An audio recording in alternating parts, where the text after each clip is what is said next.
తమ్ముడిపై ఉన్న ప్రేమ పలుగు పార పట్టేలా చేసింది.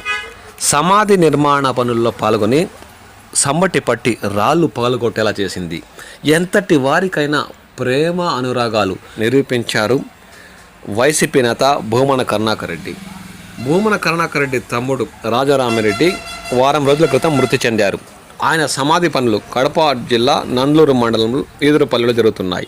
ఇందులో భాగంగా స్వయంగా భూమననే తమ్ముడు సమాధి కోసం పార సమ్మెట పట్టి రాళ్ళు కొట్టారు. కార్మికులతో కలిసి ఆయన సమాధి పనులు చేపట్టారు. తమ్ముడిపై ప్రేమతో భూమన ఈ విధంగా చేసినట్టు వైసీపీ నేతలు పేర్కొన్నారు. ఎంతటి వారికైనా ప్రేమ అనురాగాలు మరవనివ్వమని ఆయన మరొకసారి నిరూపించారు.